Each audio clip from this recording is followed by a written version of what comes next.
que no esté lactando, pero busquen los demás para poder completar. Si solamente lo único que tiene es que no está produciendo leche, pero todo lo demás está bien, entonces tal vez sea otra cosa. Estrés, cansancio.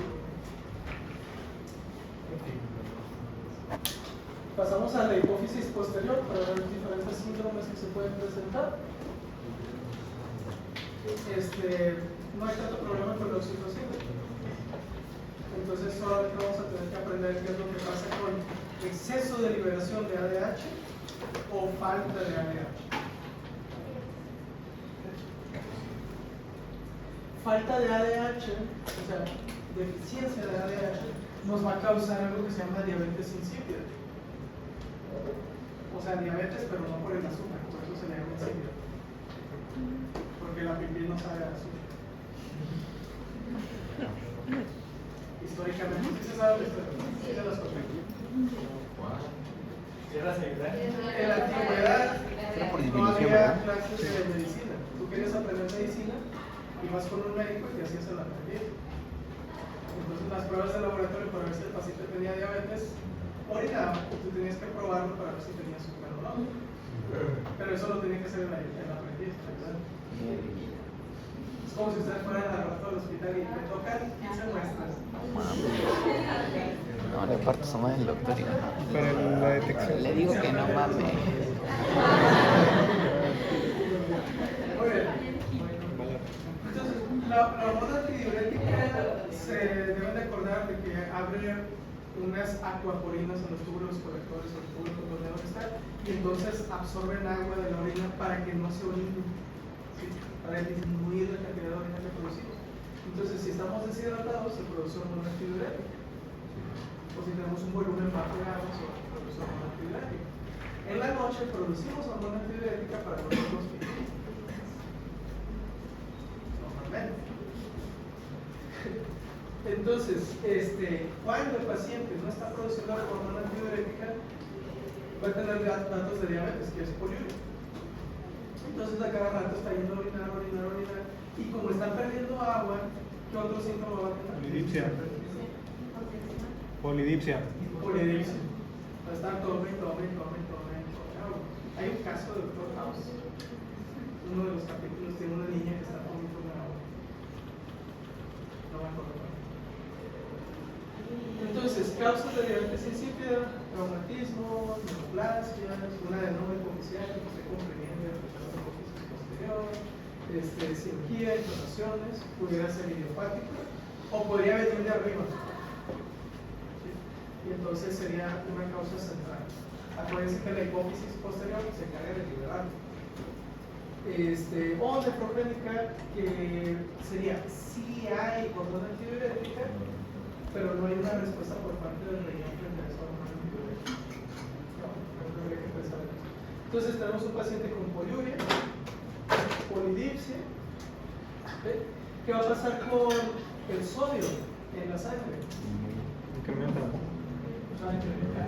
Aumenta la concentración de sodio en sangre porque realmente está deshidratado, por eso está formando agua. Okay. Y luego tenemos el síndrome de secreción inapropiada de ADH, y es todo lo contrario. Entonces hay un exceso de producción de hormona antidiurética y el paciente está encharcado. ¿Okay? Entonces los síntomas son todo lo contrario. ¿Qué síntomas vamos a tener en el paciente con secreción inapropiada de ADH? Edema, ¿qué más? Oliguria, muy bien, serían los principales, e hiponatremia, que es la dilución del sodio que tenemos. ¿Okay? Muy bien. Causas, tumores, sería una de las principales causas que tenemos que buscar en eso. Y de los tumores, principales tumores que causan eso son carcinomas de pulmón, sobre todo carcinoma de células pequeñas de pulmón. Es uno de los principales. ¿Y como migra o desde el pulmón le da la Como el carcinoma de células pequeñas del pulmón es un tumor de estirpe neuroendocrina, es capaz de producir hormona antidiurética en algunas ocasiones. Y entonces es un síndrome para neoplasia. Cáncer de pulmón. Células pequeñas. Carcinoma de células pequeñas es una de las principales causas. O sea, si tengo un paciente con síndrome, perdón, con secreción inapropiada de ADH, que tenga edema, oliguria, con atremia, hay que buscarla, a ver si no es por un tumor. ¿Y de los tumores cuál es el más frecuente? Células pequeñas. Entonces, ¿cuál va a ser el principal antecedente que va a tener en la historia clínica de este paciente? Tabaquismo.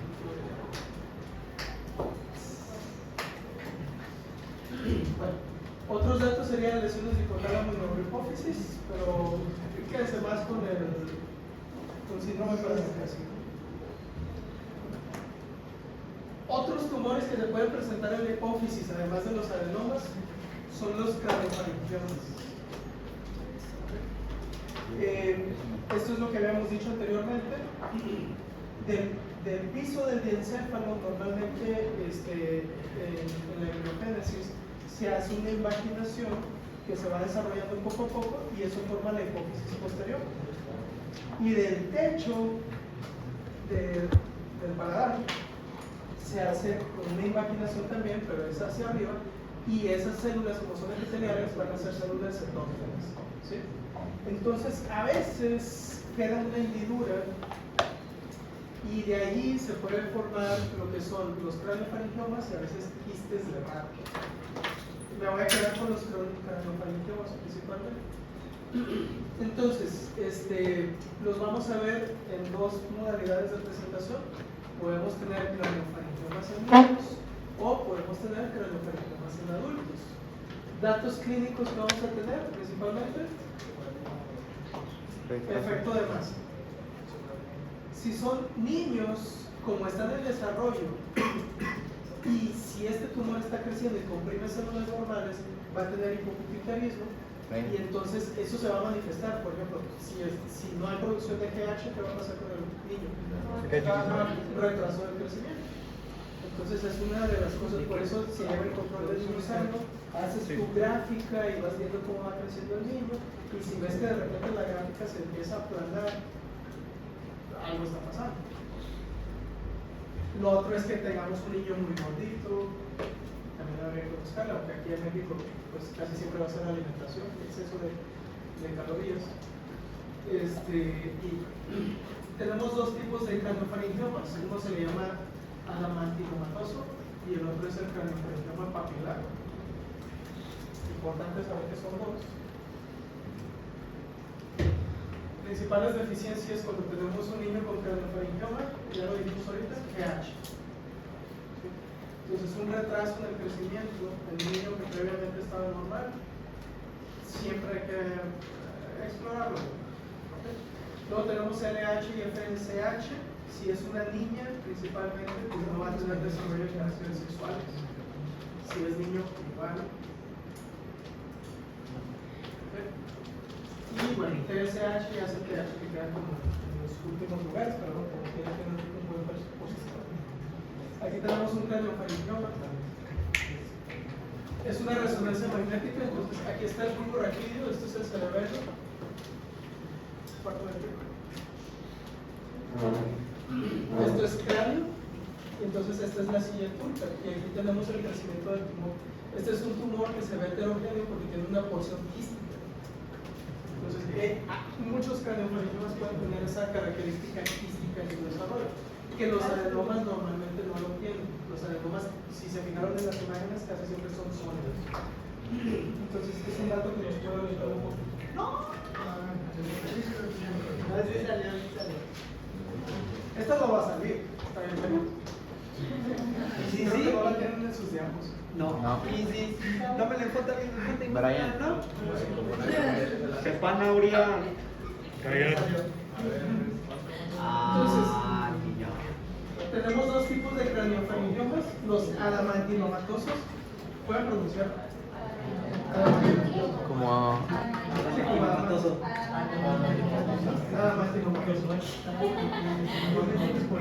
Entonces, los craniofaringiomas adamantinomatosos tienen dos edades de presentación importantes.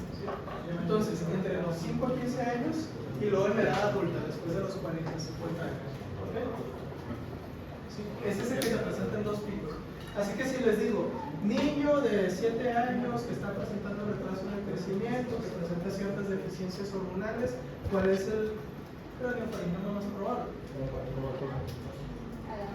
La adamantinomatosis. Otra característica que tiene es que tiene áreas quísticas, como el que vimos en la resonancia magnética.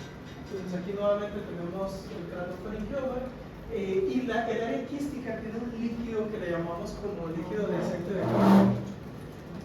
¿Aceite de qué? De carne. Y sí, se ve como aceite de carne. Entonces, es una característica muy característica. ¿Sí?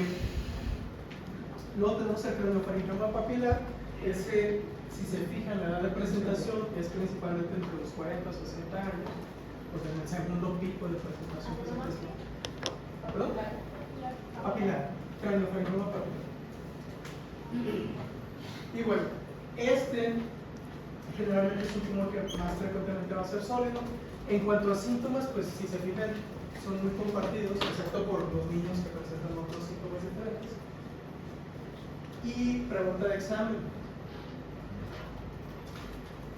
¿Qué mutaciones se comparten? Los craniofaringiomas adamantinomatosos principalmente tienen mutaciones de beta-catenina o CTNNB1.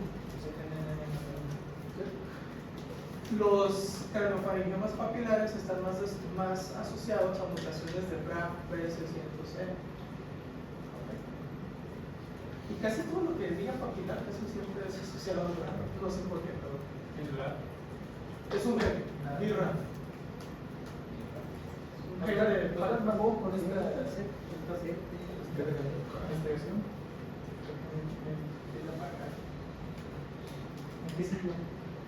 ¿Cómo se llama? Relatives. ¿Y estos no son cánceres gracias al desarrollo, o sea, el mal desarrollo del anterior? No. Vienen de remanentes de la bolsa de Rack. Que es de la que viene del anterior. De la imaginación. Sí. Ah, del anterior, pensé del caso anterior. No, de la hipófisis anterior. Sí, es de remanentes de la hipófisis.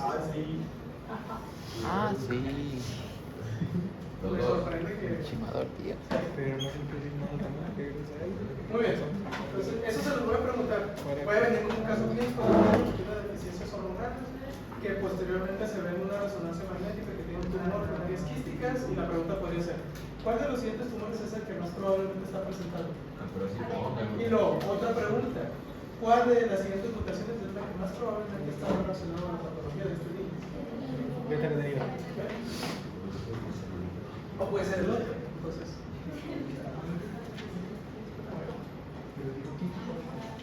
pasamos a glándula tiroides. No me voy a meter mucho en anatomía porque ya se lo saben.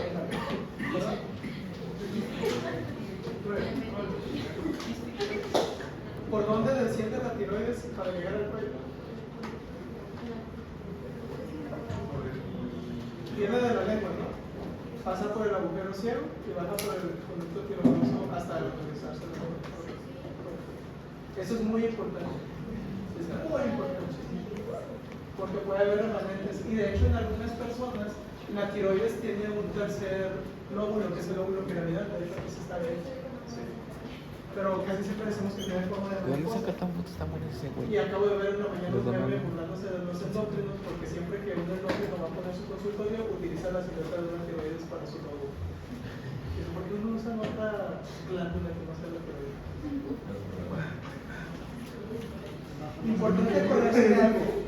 En la porción posterior de la tiroides están las paratiroides. Eso es básico.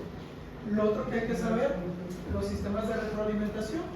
TRH, que viene del hipotálamo, estimula la hipófisis para que la hipófisis produzca TSH. Esto estimula para que se produzca T3 y T4. T3 y T4 viajan a la hipófisis y al hipotálamo para suprimir mayor liberación de TRH y TSH. Entonces, retroalimentación negativa. Otro punto. La glándula tiroides también produce una segunda hormona o tercera hormona. ¿Cómo se llama? Empieza con calcitonina. Entonces, acuérdense, no solo produce TRH, perdón, no solo produce T374, también produce calcitonina. Pero son dos células diferentes. No, las paratiroides, ¿qué hormona producen? Hormona paratiroidea. La más fácil de recordar. Muy bien, entonces, las células foliculares de la glándula tiroides producen T3 y T4. Y las células C de la tiroides producen calcitonina. Otra vez. Entonces, las células foliculares son las que están alrededor del folículo tiroideo. También les llamamos tirocitos.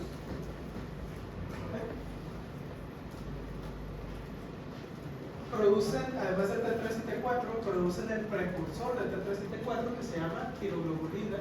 Y entonces todo lo que tenemos aquí es una sustancia coloide, que le llamamos coloide de hecho, y ahí adentro hay tiroglobulina, hay cierta cantidad de T3, cierta cantidad de T4, y tenemos también yodo, ¿sí? Que es un punto muy importante el yodo para la producción. Y luego, si se fijan acá, tenemos otras células que no están formando un folículo. Esas son las células parafoliculares, o más fácil de memorizar, células C. Y si ya saben que son las células C, pues la hormona que producen es una hormona que empieza con C. Entonces es calcitonina. ¿Okay? Entonces, nuevamente, función, producir T3 y T4. T3 es más abundante, pero es menos activa, o sea, es menos potente. Y T3 es más escasa, pero es mucho más potente que T4. ¿Okay? Aunque tiene una vida media más corta que T4. ¿Okay? Entonces, ¿cuál es más abundante? T4. T4. ¿Cuál es más potente? T3.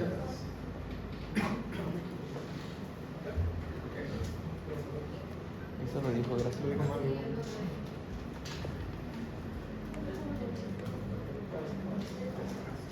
Muy bien. Aquí tenemos una célula folicular. Para arriba está el coloide, la sustancia que habíamos visto rosa, y aquí hay un capilar. ¿Okay? Entonces, la función de la célula folicular es captar nutrientes, produce el precursor, ¿cómo se llamaba el precursor? Tiroglobulina, y se almacena en el folículo, ¿sí? En forma de coloide. Al mismo tiempo, mete yodo, y ese yodo lo pasa a donde está el folículo, y allí 3 moléculas de yodo se pueden unir a la tiroglobulina, y entonces tenemos T3. O 4 moléculas de yodo se pueden unir a la tiroglobulina, y se forma T4. Cuando se necesita, cuando recibe el estímulo, entonces la célula folicular del tirocito agarra este T3 y T4 y lo pasa a la circulación sanguínea. ¿Okay? Y entonces tenemos nuestros niveles de hormona tiroidea funcionando. Enfermedades que podemos tener de la glándula tiroides pasen igual en todas las glándulas, o que produzca de más, o que produzca de menos, o que tenga tumores. Y aquí podríamos agregar uno más, que es inflamación. Tiroides. Ahí va, una vez la más frecuente es la de Hashimoto. Entonces, exceso de producción de hormonas tiroideas o exceso de actividad de la glándula tiroides nos va a causar un aumento, una elevación de T3 y T4. Y eso lo podemos ver en diferentes presentaciones o diferentes enfermedades. Entonces tenemos enfermedad de Graves, que va a ser lo más frecuente. Pudiéramos tener hueso multinodular, aunque generalmente eso vamos a ver que no hay buena producción adecuada de hormona, o un adenoma tiroideo que sea productor de hormona tiroidea. Ya no es muy bueno. O no es tan bueno. Clínica que vamos a tener por un exceso de producción, o sea, por una tirotoxicosis. Aumento del metabolismo, que es una de las funciones de la hormona tiroidea. Entonces, si aumenta el metabolismo, voy a sentir más calor, porque mis células están quemando más energía, y entonces tengo intolerancia a calor. Entonces llego al salón y prendan el aire, por favor, porque no aguanto, y todos están con su chamarrita y eso. Lo otro es que como estoy quemando más calorías, voy a tener pérdida de peso. Como se estimula el sistema simpático hasta cierto punto, voy a tener taquicardia, ¿sí? Nerviosismo, ¿sí? Temblores, ¿ok? Esos son datos. Entonces tenemos síntomas constitucionales: hipertermia, enrojecimiento, intolerancia al calor, pérdida de peso, hipermotilidad, No, ¿qué es gastrointestinal, constitucionales? del cuerpo. Ah, No O sé, sea, perrón. generales. Sí, efecto. Hipermotilidad gastrointestinal: si está moviéndose muy rápido el intestino, no absorbe bien los nutrientes y entonces tenemos diarrea. Y uno de los nutrientes que puede haber es grasa, entonces es diarrea. Otro, síntomas cardíacos que ya los dijimos, síntomas neuromusculares. Debilidad muscular, ¿por qué? Porque se están desgastando las proteínas del músculo, entonces en vez de tener bien el músculo, se va atrofiando. Y lo otro, uno que se puede ver es exoftalmos por acúmulo de grasa detrás de los ojos, y el paciente se los abre los ojos. Cuando el paciente lo presenta de manera abrupta, se pudiera llegar a morir de un infarto. Entonces, a eso le llamamos tormenta tiroidea, cuando de repente el paciente llega y está todo nervioso, tiene palpitaciones, está muy agitado. Y es importante, bueno, ahí lo van a ver en urgencias, hay todo un apartado de cómo tratar las tormentas tiroideas, qué medicamentos dar. Eso lo dijo el brasiliano. Que dijo, no me acuerdo, pero lo dijo. Causas de hipertiroidismo primario, uno de los más importantes es enfermedad de Graves, ahorita vamos a hablar un poquito más de eso.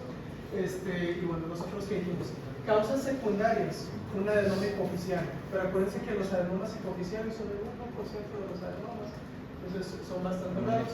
Y luego tenemos otros que es importante preguntar: una tiroiditis, ya sea una tiroiditis de Kermain o una linfocítica subaguda, nos podrían causar. Inclusive hay una causa de elevación de las hormonas tiroideas que es exploración física. Si ustedes faltan muy fuerte la glándula tiroides, pueden romper los folículos y todo el T3 y T4 que está ahí se va a la sangre, entonces se incrementa. En la primaria, el TSH es una baja. En las primarias el TSH va a estar bajo y en las secundarias pues depende. Lo otro, es muy curioso, lástima que no hablamos mucho de él, pero es el estruma ovario. Es un teratoma, pero que tiene tejido tiroideo. Y entonces está produciendo hormona tiroidea. A eso se le llama estruma ovario. Y bueno. El otro sería este. ¿Y ese con qué se ve? ¿Con otro ultrasonido? ¿Cuál? El estruma estroma ovario. Pues tienes que saber que la paciente tiene un tumor en el ovario, se lo quitamos, lo revisamos y resulta que no. Entonces podría ser un caso de una mujer que tenga problemas de fertilidad y tiene hirsutismo, todo eso. Sería una paciente que tiene estos síntomas, Ah. que a la exploración física no se ve gran cosa, pero al explorar el abdomen tiene un tumor en el ovario. Le quitamos el tumor de ovario y resulta que tiene tejido tiroideo en el tumor. Eso es un estroma ovario. Y el otro, que es una tirotoxicosis facticia, estuvo muy de moda unos años atrás, pero ya casi no. Mujeres que quieren bajar de peso, como uno de los síntomas es baja de peso cuando tienes exceso de hormona tiroidea, estarían tomando hormona tiroidea exógena. Había un medicamento que era fentermina con T4 que lo vendían en las farmacias y está prohibido y te hacía bajar de peso rapidísimo y te causaba taquicardias, podrías infartar, etc. O sea que gordito tengo un rápido. Muy bien. Entonces, datos clínicos a la exploración: cardiofilm, exoftalmos, puede haber bota, que es crecimiento, o más bien bocio, que es crecimiento de la glándula tiroides, pérdida muscular, taquicardias, nerviosismo, oligocorrea, temblores. Todo lo que ya dijimos. Y como había mencionado ahorita, si le voy a pedir un estudio de laboratorio y resulta que el paciente es de muy limitados recursos y solo se puede pedir una cosa, TSH. Si TSH está elevado, bueno, Está bajo, secundaria es primario. a una doble hipoficial. Y si TSH está disminuido, muy probablemente sea primario. Probablemente. La contraparte del hipertiroidismo es el hipotiroidismo, ¿ok? Que es una disminución en la producción de hormona tiroidea. Y entonces de causas igual tenemos primarias y secundarias. ¿Y qué hacemos? Primarias. ¿Qué ha hecho aumentado es secundaria? Muy frecuente, cirugía. Si yo le quito toda la glándula tiroides al paciente, va a tener hipotiroidismo. Tenemos causas genéticas, esas se detectan en el niño chiquito, ¿sí? Entonces es más para pediatras. Luego tenemos lo que es deficiencia de yodo. Esa se hicieron medidas de salud pública y entonces ustedes cuando agarran la sal de mesa dicen yodada. Es el mecanismo que se usó para disminuir el hipotiroidismo a nivel mundial. Y que actualmente se vende mucho sal del Himalaya, que no es yodada, y la gente Como sustituye 100 eso y veces. empieza a presentar hipotiroidismo. No es buena la sal del Himalaya. Además de que vende metales pesados, como plomo, mercurio, cadmio, arsénico. Es un veneno. Muy bien, pero está de moda. Otra causa, inflamatorios. La más común es tiroiditis crónica de Hashimoto. Ahorita vamos a hablar un poquito más de ellos si tenemos tiempo. Uso de medicamentos que causen daño a la glándula tiroides, como puede ser yodo radioactivo, litio y otros. Y bueno, otros defectos que podemos tener. Síntomas que va a presentar el paciente depende de la edad también. Si es un niño, va a tener datos de cretinismo,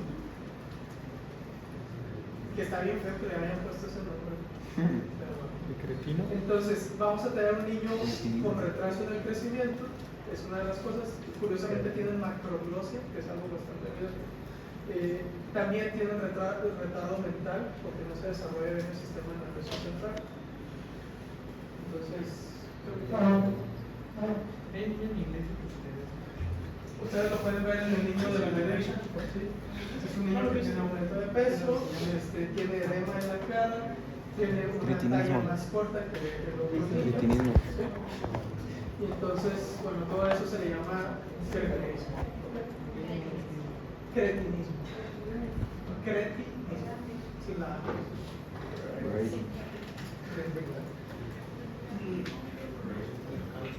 Si ya es adulto, le llamaríamos mixedema, y entonces es un paciente que para empezar tiene datos de depresión. Se siente cansado, no quiere hacer nada, ya no quiere ir a la escuela, El igno. todo le va mal, falla en la concentración, aumento de peso, edema pretibial, lentitud mental. O sea, chequense la tiroides. Y síntomas muy contrarios a lo que es el hipertiroidismo. Por ejemplo, en el hipertiroidismo tiene diarrea, en este está constipado. En el hipertiroidismo tiene intolerancia al calor, en este intolerancia al frío. Entonces probablemente algunos de ustedes tengan hipertiroidismo. Muy bien.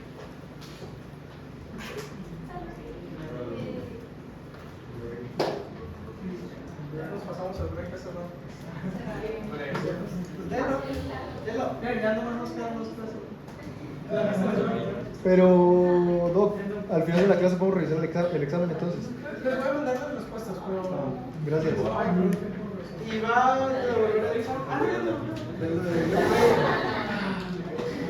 ¡bájale punto! Vamos a hablar de tiroiditis crónica de Ya, Hashimoto. ¿para qué me del Tenemos dos enfermedades aquí que son mediadas por anticuerpos. La tiroiditis crónica de Hashimoto y el otro es la enfermedad de Graves. Pero los anticuerpos o el sistema inmune actúa de diferentes maneras. De hecho, la tiroiditis crónica es más una reacción de toxicidad. Entonces, en la tiroiditis crónica de Hashimoto, el sistema inmune ataca a los tirocitos y los va destruyendo poco a poco. Y entonces la glándula tiroides presenta inflamación crónica, fibrosis, hipotiroidismo en el paciente. Y como hay inflamación crónica, tiene riesgo de dos neoplasias, que es carcinoma papilar de tiroides, cáncer de tiroides y linfomas de tiroides. Entonces puede ser grave la tiroiditis crónica de Hashimoto. ¿En quiénes es más frecuente? Mujeres. Como toda buena enfermedad autoinmune, es más frecuente en mujeres que en hombres. Se presenta más o menos en las edades donde se presentan generalmente las enfermedades autoinmunes, en su mayoría, que son alrededor de los 40, 50 años. Pero no sé si se han fijado que casi todas las enfermedades autoinmunes, excepto el lupus, son así. Bueno, patogénesis es una reacción de hipersensibilidad tipo 4. Con que se lo sepan así, ya van bien avanzados. ¿Sí? Y entonces tenemos linfocitos TCD4, linfocitos TCD8 y células plasmáticas. Van a ser los tres actores que van a ver ahí. Los linfocitos TCD4 estimulan a los linfocitos TCD8 y las células plasmáticas. El linfocito TCD8 ataca directamente y destruye al pirocito. Y la célula plasmática produce anticuerpos para marcar a las células foliculares para que sean destruidas. Aunque se sepa que es características, todos los datos de hipotiroidismo. ¿Okay?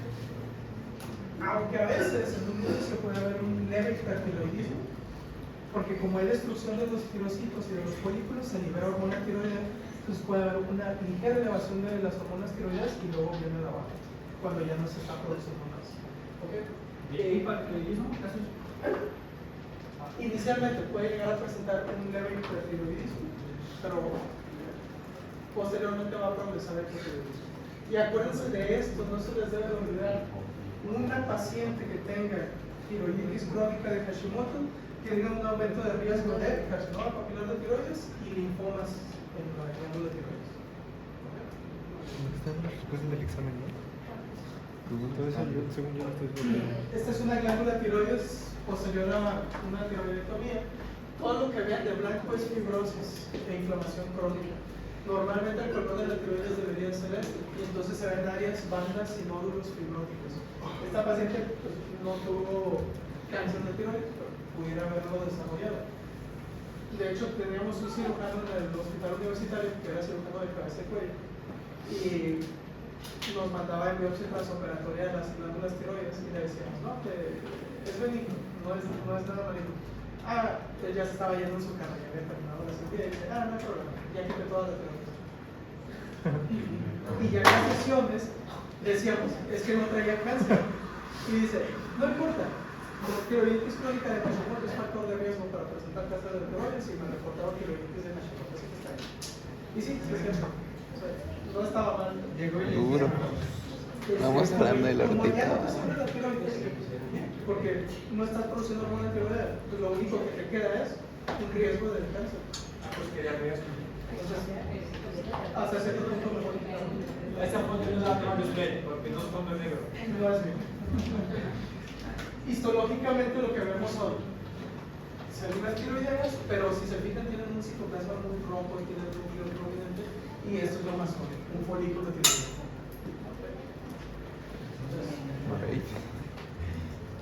Otro tipo de tiroiditis, además de la tiroiditis crónica de Hashimoto, tenemos la tiroiditis granulomatosa subaguda o tiroiditis de Kerr-Marie. El germo. También puede haber, es el diagnóstico diferencial. Entonces, la más común de las inflamaciones de tiroides es la tiroiditis crónica de Hashimoto. Eso no. Esta se presenta igual más frecuente en mujeres que en hombres, pero el punto clave de esta: historial de infección de vías respiratorias previo, o sea, una gripa previa. Son pacientes que empiezan a presentar dolor y agrandamiento leve de la glándula tiroides, se palpa y se puede palpar algún nódulo firme. Cuando se toma biopsia o se hace la resección, lo que vamos a ver es la presencia de granulomas y tenemos el historial antecedente de alguna infección viral previa. ¿Viral de virus respiratoria? Sí. Infección. ¿Qué infección viral da? Infección respiratoria aguda. ¿Qué infección viral da granulomas? Dijo que una gripe. Que yo recuerdo, ¿no? O sea, los que dan vidas. Todos los virus. Todos los coronavirus. No sé si acaban de preguntar eso porque no escuché, pero ¿qué infección viral da granuloma? Coronavirus. Sí, ya lo había preguntado. Es que no escuchas de acá. Cualquier infección Ajá, respiratoria. digo, güey, que coronavirus. Es importante tener el antecedente porque no es necesario quitar la tiroides en estos pacientes. Simplemente deja pasar el tiempo y se va a recuperar. Es autolimitado. Lo que sí es que hay diagnósticos diferenciales. Uno es tiroiditis por palpación, que es lo que les digo, si palpan muy fuerte la tiroides pueden reventar los polímeros y pueden presentarse granuliomas también. Los otros son tuberculosis, sarcoidosis o micosis en general, o sea, algún hongo que esté por ahí. Sarcoidosis es de exclusión, sí, pero es diagnóstico diferencial. Y en todos lados donde hay granulomas puedes decir sarcoidosis como diagnóstico diferencial. Siempre y cuando no digas que es el primer diagnóstico.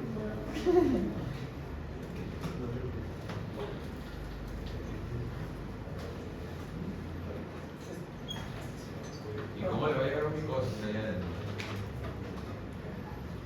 O sea, ¿de superficial, de aquí del cuello o Sistémicas. de que de la uña? Un paciente con criptococosis, con blastomicosis, con coccidioides, que puede llegar. Tenemos otra que es la tiroiditis del líder. Generalmente los pacientes que presentan tiroiditis de Riedel terminan con tiroidectomía porque llegan a la consulta y ustedes palpan la tiroides y está totalmente dura, está bien firme. Entonces parece cáncer. Es una enfermedad por IgG4, entra dentro del grupo de enfermedades de este grupo IgG4. Y como hay tanta fibrosis, a veces llega a comprimir la tráquea y entonces generalmente pues, se tiene que quitar. Pero ya cuando lo analizamos, pues no es cáncer, solamente era un trastorno. Pero igual pues va para arriba. Acuérdense, esta condiciona fibrosis de toda la glándula, o sea, van a tocar la glándula y se siente duro, como una piedra. Cuando lo vemos histológicamente, pues tenemos muchas bandas de colágeno gruesas. Pero es benigno, ¿no? Es benigno. Nunca puede evolucionar maligno, aunque sea inflamación. Nunca puede evolucionar maligno, aunque sea inflamación. Inflamación crónica. Como es inflamación crónica, probablemente sí, pero esta es agresiva, entonces más rápido te destruye toda la tiroides antes de que puedas desarrollar cáncer. Lo que sí es que tiene algo que parece un comportamiento maligno. Esa inflamación que tiene la tiroides puede invadir la tráquea y estructuras adyacentes, sin ser cáncer. O sea, la simple inflamación puede invadir otras estructuras. Bueno, otra patología autoinmune es la enfermedad de Graves. Esta es una reacción de hipersensibilidad tipo 4. Esta sí es mediada por anticuerpos exclusivamente. ¿Okay? Tiene una triada, entonces vamos a tener un paciente con tirotoxicosis, oftalmopatía infiltrativa, que es el exoftalmos. Ustedes pueden ver ahí la paciente que vio algo muy interesante. No sé. Y lo otro es el mixedema peritibial. Va a tener edema de las piernas principalmente, que luego lo confirmamos con toma de biopsia. Como toda buena enfermedad autoinmune, nuevamente es más frecuente en mujeres que en hombres, gracias a Dios. Pasó el día del hombre y nadie nos saludó. Estoy doliendo. Y somos el sexo más vulnerable. Los hombres vivimos menos, nos morimos más que las mujeres. Sí, por ellos. Hay más hombres que abandonan la escuela. Y todavía somos discriminados porque si ven a un hombre llorar, se burlan de él.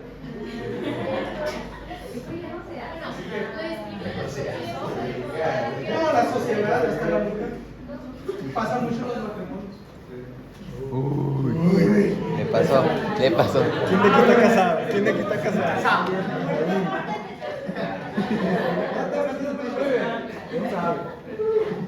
Una de las partes más importantes, autoanticuerpos que van contra el receptor de TSH. Y como funcionan como agonistas, ¿qué va a pasar con la célula folicular? ¿Qué pasa si es estimulada por TSH? ¿Qué va a hacer con el coloide? Lo va a empezar a agarrar y lo va a sacar a la circulación sanguínea. Acuérdense de esto.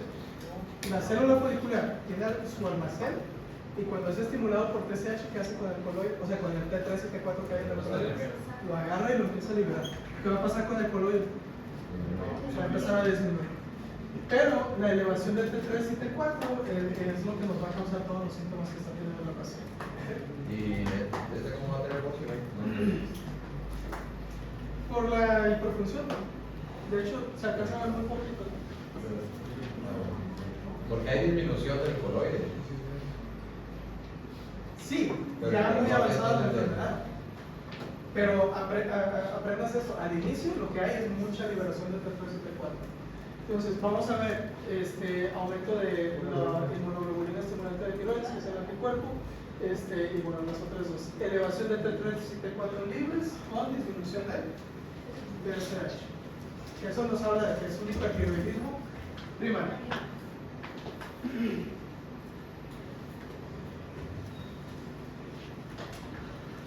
Entonces, hay producción de un anticuerpo contra el receptor de TSH, el tirocito empieza a liberar todo lo hormona tiroidea nuevamente y tenemos hipertiroidismo. Tómale foto, Brian, en esta buena. Listo. Ahí están los 12, el otro lado es la tiroiditis de Hashimoto que ya habíamos hablado. Ese es el rubí, está muy bueno el rubí. Yo creo que de ahí sacan los dos porque ese tienes el libro. Sí, pero está la trampa. Pero le pueden poner editar y pueden poner. Pero tenemos fucking Apple, eso no. ¿Qué es lo que vamos a ver cuando se saca la glándula tiroides? Se ve carnosa, se ve fleshy, le llaman, y es muy blanda, como que se deshace. ¿Ok? Pero esto es un muy buen indicador. ¿Se fijan cómo el coloide se ve como despeluchado? Es palabras bien técnicas. A huevo, O sea, Brian. se ve que tiene muchos pelitos. ¿Sí? Está Y peludo. los tirocitos pues se ven muy hiperplásticos. Pero ¿qué es lo que está pasando? Que el tirocito está agarrando y está sacando. Entonces se va a ver así. El edema pretibial que les había dicho, ahí lo pueden ver. Si se fijan en los tobillos se va a ver mejor la diferencia entre el edema y el edema. Y generalmente cuando hacemos tinción para coloide, bueno, esta es una biopsia de la porción anterior de la pierna del paciente. No sé si este es mío o lo saqué de internet. De internet. Y cuando se le hace una tinción para hierro coloidal, va a salir positiva, porque todo el edema que tiene es coloide que está ahí. ¿Positivo qué? Tinción Hierro positiva para coloidal. hierro coloidal de una biopsia del edema que está teniendo.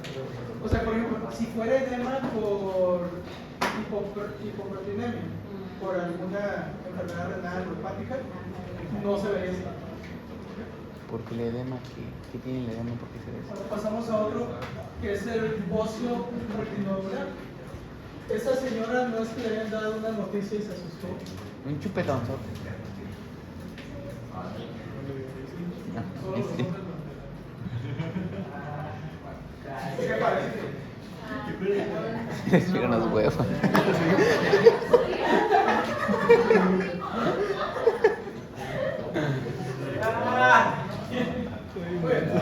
Ay, tómale foto, Brian, para acordarme que se le subieron los. Bocio multinodular generalmente se va a presentar bajo el contexto de una deficiencia de yodo. Entonces lo vamos a ver más en dónde, en poblaciones que tienen deficiencia de yodo. Eso parece India. O algo Pakistán. Probablemente. Sí. Nepal. Sí. ¿Dónde hay mayor deficiencia de yodo? En la dieta.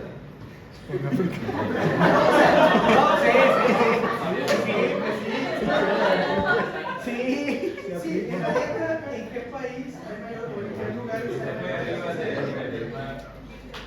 En poblaciones que viven en montañas, en zonas montañosas.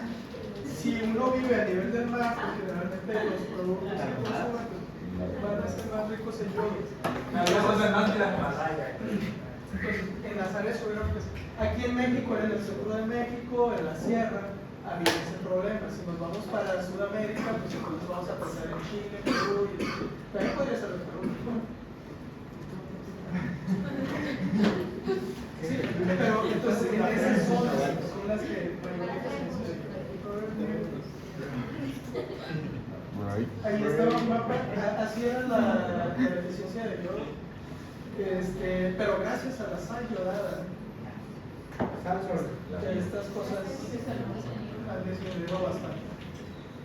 Luego tenemos, bueno, le podemos llamar oso endémico cuando es una zona así y que más del 10% de la población está visitando Bocio. Y bueno, las zonas que ya dijimos, zonas montañosas. Sale del Himalaya, en el Himalaya, los que de allá se los chingan. Luego tenemos bocio Que sal- esporádico. Ni porque tienen Este sus se putas. presenta más frecuentemente en mujeres. Puede ser idiopático o puede estar asociado a la nutrición. Puede ser que la mujer tenga una deficiencia de ingesta de yodo, una mala alimentación. Y otro que es bastante preocupante es la ingesta excesiva de sustancias que interfieren con la captación de yodo. ¿Cuáles? Como todas las hierbas crucíferas o brasicáceas. Brócoli. No coman estas cochinadas. Hay gente que basa su dieta en un consumo exclusivo de esto.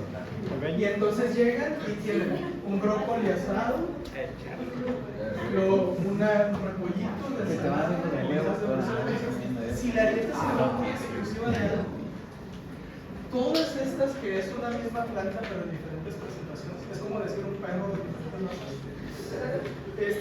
Todas esas tienen sustancias que interfieren con la absorción de yodo. Si ustedes comen un brocolito en la ensalada no pasa nada, pero una ingesta excesiva, exclusiva y muy limitada, dicen, no, es que ayer comí brócoli, pero hoy no es ensalada de coliflor, son diferentes, no, es la misma cosa. ¿Sí? Entonces, si se limita mucho la dieta, la ingesta de un solo tipo, ¿Interfieren con la qué? ¿El yodo? porque interferencia ¿Síntesis de hormonas típicas? Mujer que con dieta especial. ¿Quiere bajar de peso o no? Con la síntesis de yodo, con el Pero se lo llama. Se dice, ¿no? Pues no sé, cuidado. O sea, sí. Y que le pongan sal del Himalaya. El comodor. Ensalada de repollo con coliflor asado y brócoli.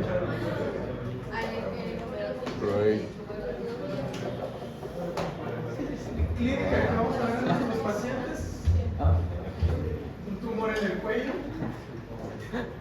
Ustedes lo palpan y es una tiroides muy agrandada que tiene múltiples nódulos, y si no ven por ultrasonido van a tener múltiples nódulos agrandados. Todo es benigno, eso es lo bueno. Puede condicionar disfagia, puede condicionar síndrome de vena cava, que va a ser un edema de la cara por compresión de la vena jugular y todo eso. Y bueno, la mayoría de las veces no vamos a ver mucha alteración de las hormonas, porque aunque hay deficiencia de yodo, la glándula tiroides se vuelve hiperplásica, se vuelve grandota para compensar la deficiencia con un aumento en la producción, entonces se mantiene equilibrado la mayoría de las veces. Lo que sí es que como necesita mayor producción, ¿cómo va a estar la TSH? Aumentada. Elevada. Si quitamos esa tiroides, lo que vamos a ver es una tiroides multinodular, como la que se ve ahí.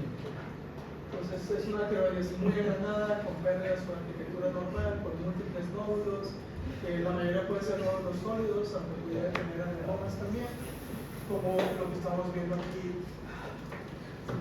Histolo. Es lo mismo, pero histolo. ¿Ya se quiere? Ya.